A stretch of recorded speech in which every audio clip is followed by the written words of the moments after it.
जय जगन्नाथ समस्त को दैनिक टीवी ओडिया गोटे नुआ वीडियो को स्वागत। तो देश विदेश आरंभ करी किछि गुरुत्वपूर्ण खबर विषय रे चलंतु नजर पकाई नबा। तेणु आम वीडियो को शेष पर्यंत देखुथांतु। आम वीडियो भल लागिले आम वीडियो गोटे लाइक करी चैनल को सब्सक्राइब कर देबे एवं शेष रे आपण माने कमेंट माध्यम रे जणाइबा को भूलिबेनी आपण माने केउ जिल्ला रु आम वीडियो को देखुछंती। चलंतु नजर पकाई नबा संपूर्ण खबर उपरे। आज राज्य में कालबैशाखी नेसला बड़ खबर। तेज आसंता 2 दिन पर्यंत राज्य अधिकांश स्थान में तापमात्रा वृद्धिर कौन परिवर्तन न हो पारे।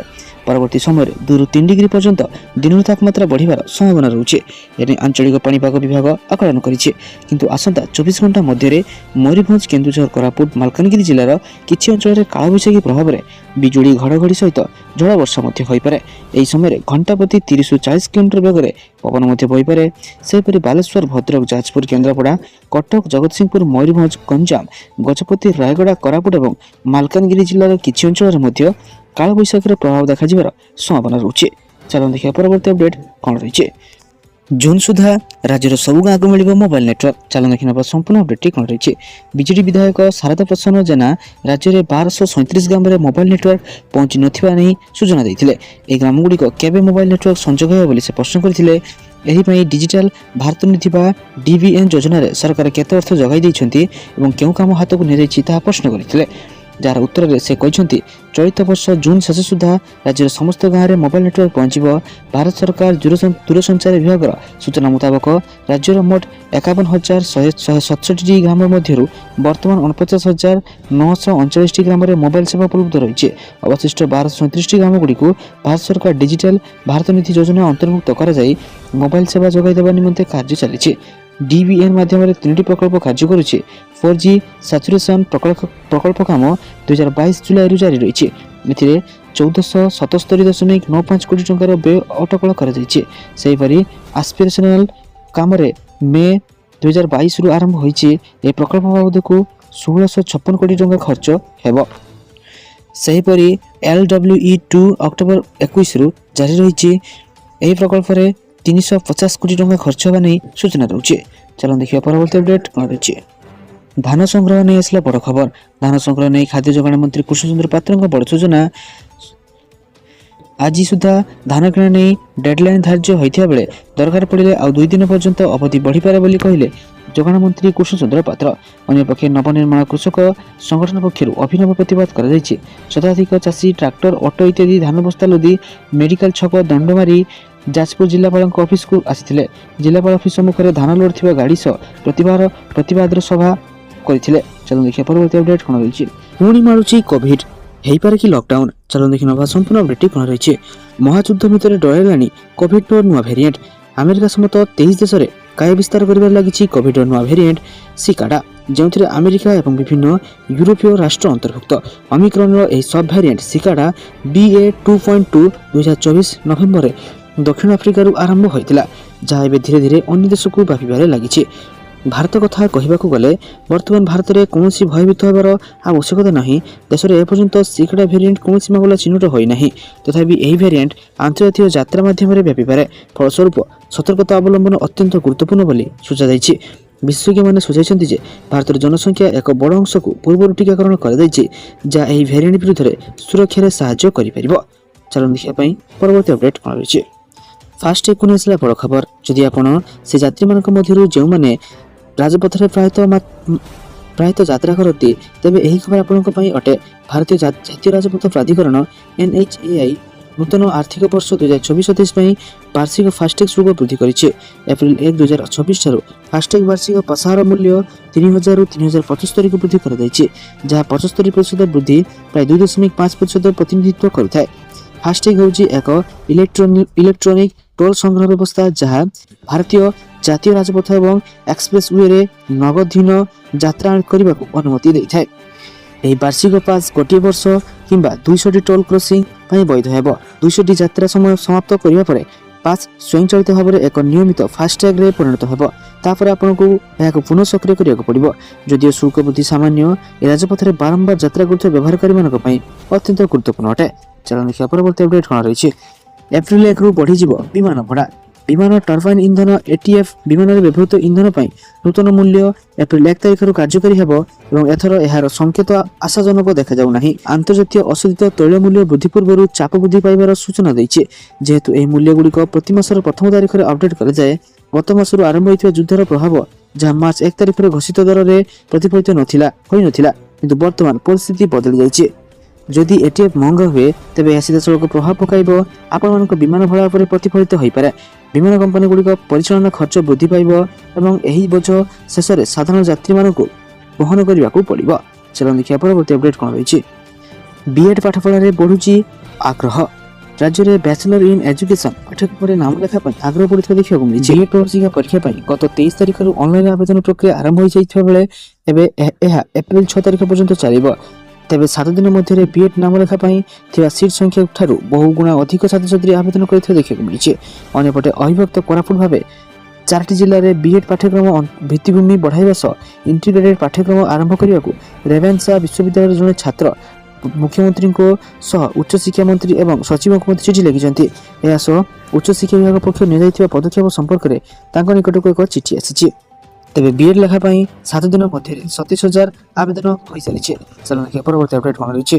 ଅଷ୍ଟମ ବେତନ କମିଶନକୁ ନେଇ ଆସିଲା ବଡ଼ ଖବର। କେନ୍ଦ୍ର ସରକାରୀ କର୍ମଚାରୀ ଏବଂ ପେନ୍ସନଭୋଗୀମାନଙ୍କ ପାଇଁ ଅଷ୍ଟମ ବେତନ ଆୟୋଗ HFA କମିଶନକୁ ନେଇ ଏକ ବଡ଼ ଅପଡେଟ୍ ସାମ୍ନାକୁ ଆସିଛି। ନିକଟରେ ସଂସଦରେ ଅର୍ଥ ରାଷ୍ଟ୍ରମନ୍ତ୍ରୀ ପଙ୍କଜ ଚୌଧୁରୀ ସ୍ପଷ୍ଟ କରିଛନ୍ତି ଯେ ସରକାର ନଭେମ୍ବର 3, 2025ରେ ଆନୁଷ୍ଠାନିକ ଭାବେ ଅଷ୍ଟମ କେନ୍ଦ୍ରୀୟ ବେତନ ଆୟୋଗ ଗଠନ କରିଛନ୍ତି। କର୍ମଚାରୀଙ୍କ ଦରମା ଭତ୍ତା ଏବଂ ପେନ୍ସନ ଉପରେ ସୁପାରିଶ ରିପୋର୍ଟ ପ୍ରଦାନ କରିବା ପାଇଁ ଆୟୋଗଙ୍କୁ 18 ମାସ ସମୟ ଦିଆଯାଇଛି। ଦରମା ବୃଦ୍ଧିକୁ ନେଇ କୁହାଯାଇଛି ଯେ ଅଷ୍ଟମ ବେତନ ଆୟୋଗ ଲାଗୁ ହେବାର ବିଳମ୍ବ ହେଲେ ମଧ୍ୟ ଏହାକୁ 1 ଜାନୁଆରୀ 2026ରୁ ହିଁ ପ୍ରଭାବୀ ବୋଲି ଧରାଯିବ। ତେବେ କର୍ମଚାରୀମାନଙ୍କ ହାତକୁ ବର୍ଦ୍ଧିତ ଦରମା ଆସିବାର କିଛି ସମୟ ଲାଗିପାରେ। ଚାଲନ୍ତୁ ଦେଖିବା ପରବର୍ତ୍ତୀ ଅପଡେଟ୍ କ'ଣ ରହିଛି। 1 ଏପ୍ରିଲରୁ ବଦଳିଯିବ ଅନଲାଇନ୍ ପେମେଣ୍ଟ ନିୟମ। 1 ଏପ୍ରିଲ 2026ରୁ ଭାରତରେ ଡିଜିଟାଲ ପେମେଣ୍ଟରେ ଟିକେ ପରିବର୍ତ୍ତନ ହେବାକୁ ଯାଉଛି। ଭାରତୀୟ reserve bank RBI online payment ଉପରେ ସୁରକ୍ଷା ବୃଦ୍ଧି କରିବା ପାଇଁ ନୂତନ ନିୟମ ପ୍ରଚଳନ କରୁଛନ୍ତି। ଯଦି ଆପଣ UPI, ଡେବିଟ୍ କିମ୍ବା କ୍ରେଡିଟ୍ କାର୍ଡ କିମ୍ବା ଡିଜିଟାଲ ୱାଲେଟ୍ ବ୍ୟବହାର କରିଥାନ୍ତି, ତେବେ ଆପଣ କିଛି ନୂତନ ପରିବର୍ତ୍ତନର ସମ୍ମୁଖୀନ ହୋଇପାରନ୍ତି। ସବୁଠାରୁ ଗୁରୁତ୍ୱପୂର୍ଣ୍ଣ ପରିବର୍ତ୍ତନ ହେଉଛି 2 ଫ୍ୟାକ୍ଟର ଅଥେଣ୍ଟିକେସନ 2FA, ଯାହା ବାଧ୍ୟତାମୂଳକ କାର୍ଯ୍ୟକାରିତା କରାଯିବ। ଉଲ୍ଲେଖନୀୟ ଯେ ପୂର୍ବରୁ ପେମେଣ୍ଟ ପ୍ରାୟତଃ କେବଳ ଏକ OTP ଏଣ୍ଟ୍ରି କିମ୍ବା ସମାପ୍ତ କରାଯାଇପାରୁଥିଲା, କିନ୍ତୁ ଏହା ଆଉ ହେବ ନାହିଁ। ଏବେ ପ୍ରତ୍ୟେକ କାରବାର ପାଇଁ 2ଟି ଭିନ୍ନ ପ୍ରକାର ପରିଚୟକ ଆବଶ୍ୟକ ହେବ। ଉଦାହରଣ ସ୍ୱରୂପ ଆପଣଙ୍କୁ OTP ସହିତ ଏକ ପିନ୍, ପାସୱାର୍ଡ କିମ୍ବା ଫିଙ୍ଗରପ୍ରିଣ୍ଟ ବ୍ୟବହାର କରିବାକୁ ପଡ଼ିପାରେ। ମୂଳତଃ ପେମେଣ୍ଟ ପ୍ରକ୍ରିୟାରେ ସୁରକ୍ଷାର ଏକ ଅତିରିକ୍ତ ସ୍ତର ଯୋଡ଼ାଯାଉଛି। ଚାଲନ୍ତୁ ଦେଖିବା ପରବର୍ତ୍ତୀ ଅପଡେଟ୍ କ'ଣ ରହିଛି। ବ୍ୟାଙ୍କରେ ବାହାରିଲା ନିଯୁକ୍ତି, ମାସିକ ଦରମା 1,42,000 ଟଙ୍କା। ଚାଲନ୍ତୁ ଦେଖିବା ସମ୍ପୂର୍ଣ୍ଣ ଅପଡେଟ୍ଟି କ'ଣ ରହିଛି। ତ এই ভ্যাকেন্সিটি আসিছি IDBI ব্যাংক তরফରୁ। যোগ্য এবং আগ্রহী প্রার্থীମାନେ IDBI ব্যাଙ୍କର অফিସିଆଲ ୱେବସାଇଟ୍ idbibank.in କୁ ଯାଇ ଅନଲାଇନ୍ ଆବେଦନ କରିପାରିବେ। ଏହି ନିଯୁକ୍ତି ଅଭିଯାନରେ ମୋଟ 33ଟି ବିଶେଷଜ୍ଞ ଅଧିକାରୀ ପଦ ପୂରଣ କରାଯିବ। ଆବେଦନ ମାର୍ଚ୍ଚ 25 ତାରିଖରେ ଆରମ୍ଭ ହୋଇଥିଲା ଏବଂ ଶେଷ ତାରିଖ 8 ଏପ୍ରିଲ 2026 ତାରିଖ ରଖାଯାଇଛି। ଯୋଗ୍ୟତା ବିଷୟ ଦେଖିନେବା IT ଏବଂ MIS ଏହି ପଦ ପାଇଁ ଆବେଦନ କରିବା ପାଇଁ ପ୍ରାର୍ଥୀମାନଙ୍କୁ କମ୍ପ୍ୟୁଟର ବିଜ୍ଞାନ, IT କିମ୍ବା ଇଲେକ୍ଟ୍ରୋନିକ୍ସ ସ୍ନାତକ ଡିଗ୍ରୀ କରିଥିବା ଆବଶ୍ୟକ। ତଥାପି ସ୍ନାତକୋତ୍ତର ଡିଗ୍ରୀଧାରୀଙ୍କୁ ପସନ୍ଦ କରାଯିବ। ଗ୍ରେଡ୍ D ପାଇଁ ଆବଶ୍ୟକ ମୋଟ ଅଭିଜ୍ଞତା 10 ବର୍ଷ, ଯେଉଁଥିରେ ସମ୍ପୃକ୍ତ କ୍ଷେତ୍ରରେ 7 ବର୍ଷ ଅନ୍ତର୍ଭୁକ୍ତ ରଖାଯାଇଛି। ଅଧିକ ଜାଣିବା ପାଇଁ ଆପଣମାନେ ଏହାର ଅଫିସିଆଲ ୱେବସାଇଟ୍କୁ ଭିଜିଟ୍ କରିପାରନ୍ତି। ପ୍ରାର୍ଥୀମାନେ ଦ୍ୱାଦଶ କିମ୍ବା ଡିପ୍ଲୋମା କରିଥିବା ଆବଶ୍ୟକ ଏବଂ ଅତି କମ୍ରେ 15 ବର୍ଷର କାର୍ଯ୍ୟାଭିଜ୍ଞତା ସହିତ ଭାରତୀୟ ସେନା, ନୌସେନା କିମ୍ବା ବାୟୁସେନାରୁ ଅବସରପ୍ରାପ୍ତ JCO ହୋଇଥିବା ଆବଶ୍ୟକ। ଆବେଦନକାରୀଙ୍କ ବୟସ 25ରୁ 45 ମଧ୍ୟରେ ରହିଥିବା ଆବଶ୍ୟକ। ତଥାପି ସଂରକ୍ଷିତ ବର୍ଗର ପ୍ରାର୍ଥୀମାନଙ୍କ ପାଇଁ ବୟସ ଉପରେ ଛାଡ଼ ପ୍ରଦାନ କରାଯିବ। ଆବେଦନ ଶୁଳ୍କ 150 ଟଙ୍କା ଦେବାକୁ ପଡ଼ିବ, ଯେତେବେଳେ କି SC, ST ଏବଂ PWD ପ୍ରାର୍ଥୀମାନଙ୍କ ପାଇଁ ଆବେଦନ 250 ଟଙ୍କା ରଖାଯାଇଛି। ଅଧିକ ଜାଣିବା ପାଇଁ ଆପଣମାନେ ଏହାର ଅଫିସିଆଲ ୱେବସାଇଟ୍କୁ ଭିଜିଟ୍ କରିପାରିବେ। ଚାଲନ୍ତୁ ଦେଖିବା ପରବର୍ତ୍ତୀ ଅପଡେଟ୍ କ'ଣ ରହିଛି। ମହାନଦୀରେ ଛାଡ଼ାଗଲା ଘଡ଼ିଆଳ କୁମ୍ଭୀର। ମହାନଦୀରେ ସୋମବାର 12ଟି ଘଡ଼ିଆଳ କୁମ୍ଭୀର ଛଡ଼ାଯାଇଛି। ଏହାଦ୍ୱାରା ମହାନଦୀରେ ଘଡ଼ିଆଳ କୁମ୍ଭୀର ସଂଖ୍ୟା 35ରେ ପହଞ୍ଚିଛି। କୁମ୍ଭୀରମାନଙ୍କର ଗତିବିଧି ଉପରେ ଲଗାତାର ଭାବରେ ନଜର ରଖାଯିବା ପାଇଁ ସମସ୍ତ 12ଟି ଯାକ କୁମ୍ଭୀରଙ୍କ ଦେହରେ ଟ୍ରାକିଂ ମେସିନ୍ ଲଗାଇ ମହାନଦୀରେ ଛଡ଼ାଯାଇଛି। ପ୍ରଥମେ ଘଡ଼ିଆଳ କୁମ୍ଭୀରମାନଙ୍କ ନନ୍ଦନକାନନରେ ଦୀର୍ଘ ସମୟ ଧରି ପାଳନ କରିବା ପରେ ପ୍ରତ୍ୟେକ ପର୍ଯ୍ୟାୟକ୍ରମେ କିଛି କିଛି କୁମ୍ଭୀରମାନଙ୍କୁ ଆଣି ଏହି ଗଣ୍ଡରେ ଛଡ଼ାଯାଉଛି।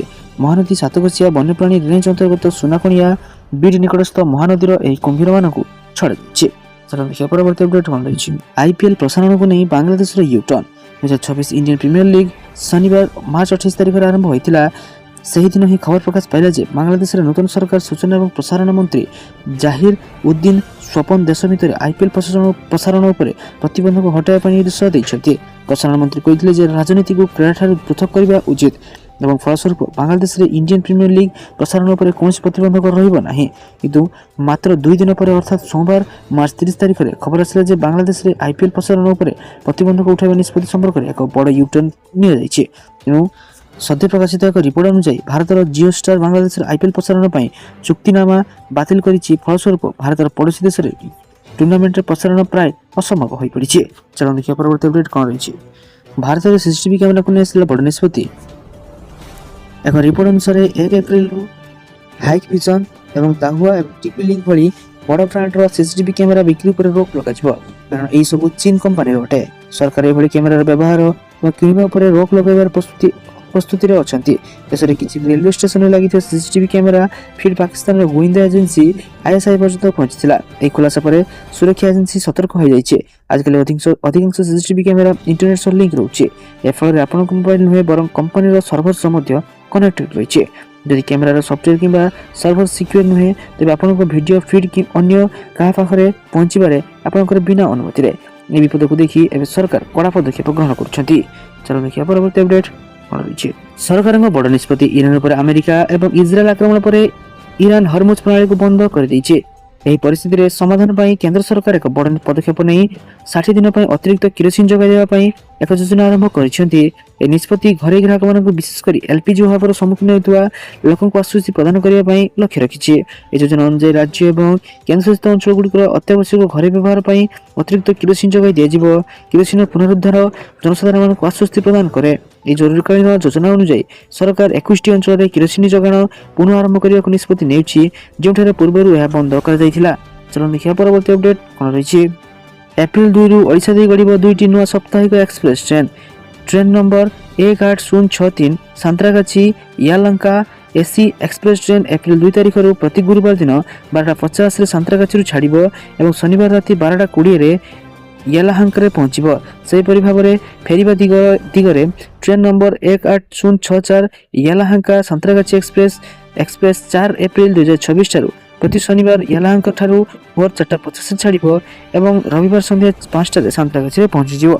ସେହିଭଳି ଅନ୍ୟ ଏକ ଟ୍ରେନ୍ଟି ହେଉଛି Shalimar MGR Chennai express April 6 ତାରିଖରୁ ପ୍ରତି ସୋମବାର ଅପରାହ୍ନ 2:45ରେ ଶାଲିମାରରୁ ଛାଡ଼ିବ ଏବଂ ମଙ୍ଗଳବାର ସନ୍ଧ୍ୟା 6:45ରେ MGRରେ ଚେନ୍ନାଇରେ ପହଞ୍ଚିଯିବ। ଚାଲନ୍ତୁ ଦେଖିବା ପରବର୍ତ୍ତୀ ଅପଡେଟ୍ କ'ଣ ରହିଛି।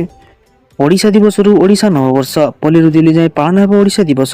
ରାଜ୍ୟ ରାଜଧାନୀ ଭୁବନେଶ୍ୱର ସମସ୍ତ ରାଜସ୍ୱ ଆୟୁକ୍ତ ଜିଲ୍ଲା ଏବଂ ଉପଖଣ୍ଡ ତଥା ସାରା ଓଡ଼ିଶା ସମେତ ଦେଶର ରାଜଧାନୀ ନୂଆଦିଲ୍ଲୀ, କୋଲକାତା, ମୁମ୍ବାଇ, ଚେନ୍ନାଇରେ ପାଳନ ହେବ ଓଡ଼ିଶା ଦିବସ। ଆନନ୍ଦ ଉଲ୍ଲାସ ଆକର୍ଷଣରେ ମହାସମାରୋହରେ ପାଳନ କରାଯିବ। ଚଳିତ ବର୍ଷ 2024 ଏପ୍ରିଲ 1 ତାରିଖରୁ 14 ତାରିଖ ପର୍ଯ୍ୟନ୍ତ ଦୀର୍ଘ 14 ଦିନ ଧରି ଓଡ଼ିଶାର ପ୍ରତ୍ୟେକ ଜିଲ୍ଲାଠାରୁ ଆରମ୍ଭ କରି ରାଜଧାନୀ ଭୁବନେଶ୍ୱର ପର୍ଯ୍ୟନ୍ତ ଓଡ଼ିଆ ପକ୍ଷ ଭବ୍ୟତାର ସହ ପାଳନ କରାଯିବ।